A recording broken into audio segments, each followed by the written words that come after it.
নিরামিষ হিসেবে আপনাদের সুস্বাগতম। আপনারা ভিডিওটা স্কিপ না করে দেখতে থাকুন। আমি আজকে পাঁপড়ের তরকারি করব। প্রথমে কড়াইতে তেল দিয়ে রাখলাম। পাঁপড়গুলো ভাজার জন্য লিজ্জত পাঁপড় দিয়ে করবেন। এটা খুব তরকারিটা খুব এই পাঁপড় দিয়ে করলে টেস্টি হয়।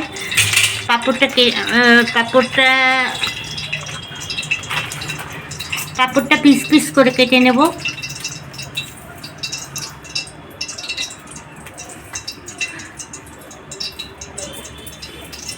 আপনারা যেরকম ইচ্ছা সেরকম কাটবেন। আমার ইচ্ছা এরকম, তাই এরকম কাটলাম।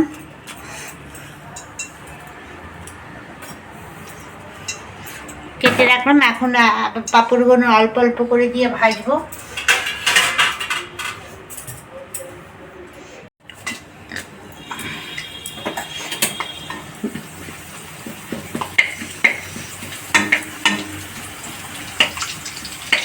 এই পাঁপড়ের তরকারি করতে বেশি উপকরণ লাগে না। একটু আলু আর পাঁপড়, একটা টমেটো, কাঁচা লঙ্কা, জিরের গুঁড়ো, ধনের গুঁড়ো, হলুদ, নুন, মিষ্টি, আর বেশি আর কিছু লাগে না।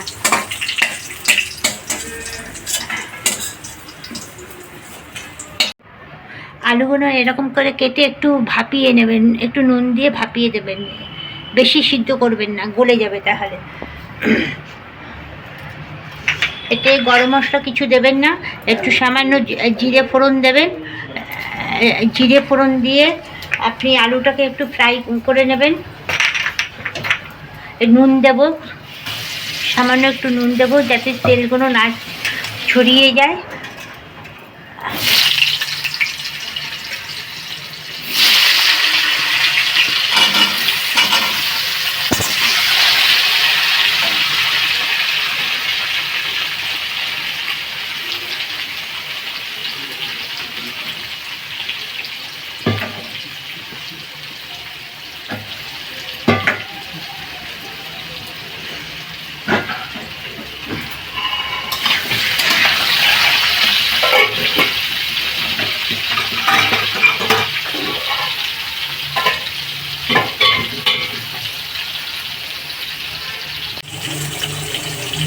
সামান্য হলুদ দিয়ে দিচ্ছি।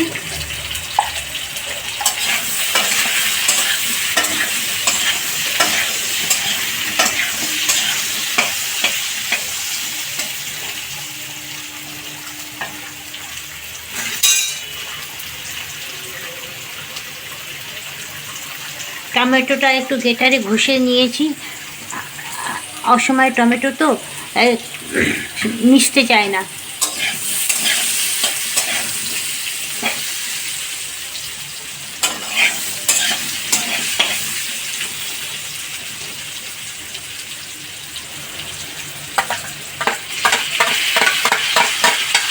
আটা বেটে রেখেছি। এখন একটু জিরের গুঁড়ো দেবো, খুব সামান্য।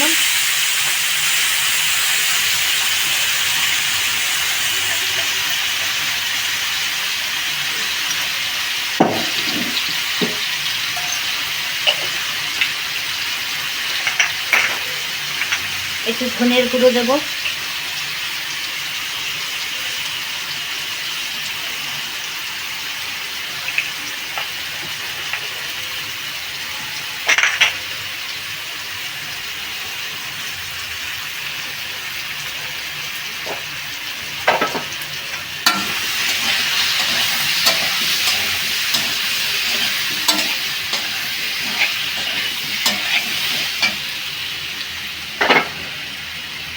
হলুদ দেব।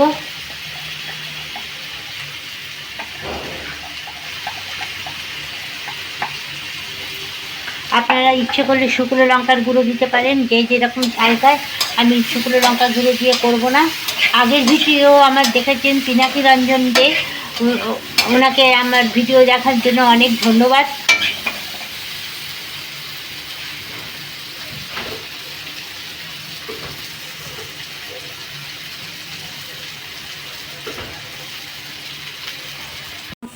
লঙ্কা বেটেও দিতে পারেন, এরকম ভেঙেও দিতে পারেন, যে যেরকম খায়।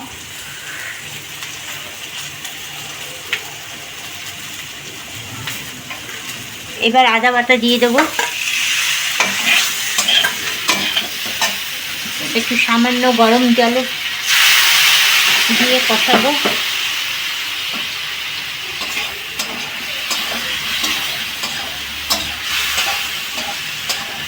আপনাদের দেখাতে ভুলে গেছি, পাঁপড়গুলো এরকম করে ভেজে রাখবেন।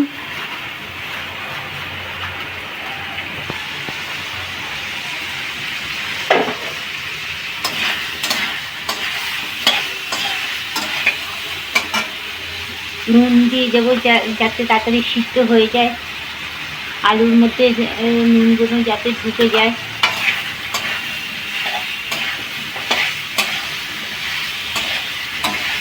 মশলা থেকে তেল আলাদা হয়ে এসছে দেখুন।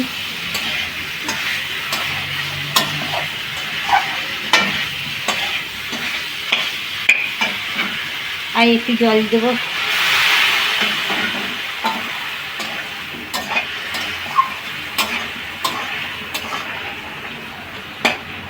এই তরকারিটা অপূর্ব লাগে, অপূর্ব। প্লিজ আপনারা এই তরকারিটা রান্না করে খেয়ে দেখবেন। আমার ভিডিওটা আপনারা প্লিজ লাইক, সাবস্ক্রাইব আর কমেন্ট করে জানাবেন।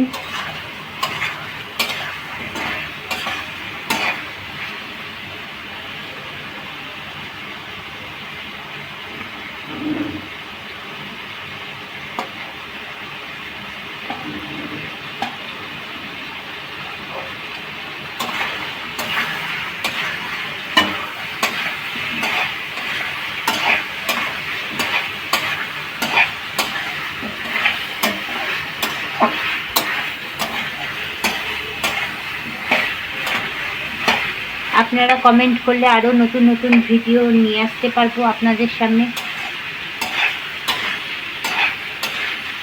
যারা নতুন গৃহিণী তারা এই রেসিপিটা রান্না করে দেখবেন, খেয়ে দেখুন মশলা থেকে তেল আলাদা হয়ে গেছে।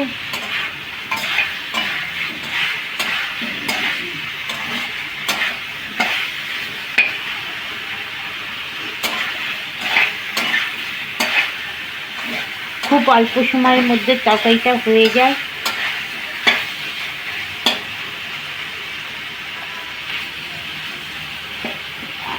এমন কিছু ঘরে উপকরণ, গরম মশলা, ঘি কোনো কিছুই লাগে না, কিন্তু খেতে অতি সুস্বাদু হয়।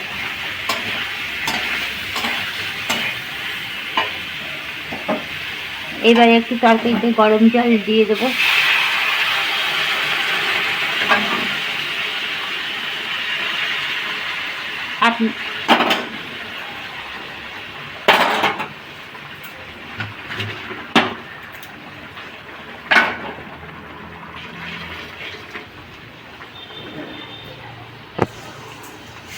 তরকারিটা ফুটে উঠেছে, আলু দেখি আলুগুলো সিদ্ধ হয়েছে কিনা।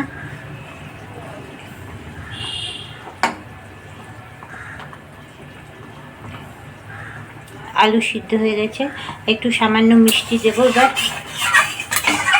আপনারা কিন্তু তরকারির মাঝখানে মিষ্টি দেবেন না, মিষ্টি দিলে কিন্তু তরকারি সহজে সিদ্ধ হতে চাইবে না।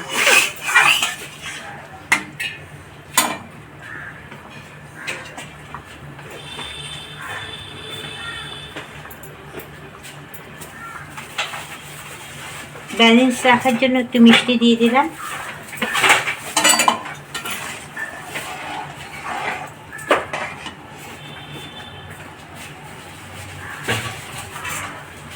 এইবার ভাজা পাঁপড় ঝোলের মধ্যে দিয়ে দেবো, একটু ফুটে উঠলে নামিয়ে দেবো।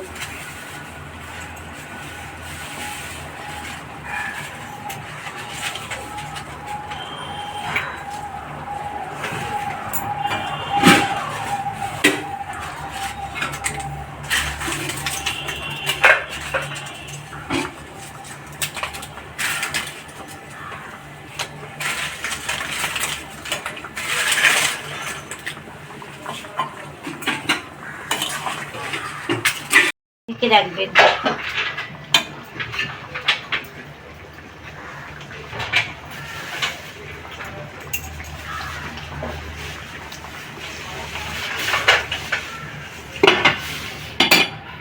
এবার আমি ঢাকনাটা খুলবো। দেখুন তরকারিটা কি সুন্দর হয়েছে, পাঁপড়গুলো কিন্তু ভাঙিনি, কি সুন্দর হয়ে গেছে।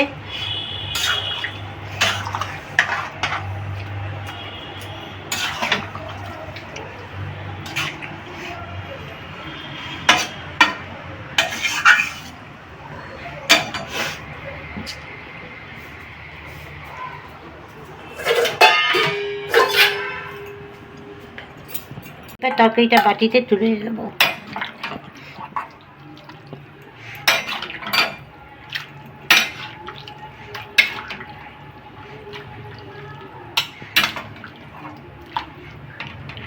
পাঁপড়ের তরকারিটা রেসিপিটা হয়ে গেছে, কমপ্লিট।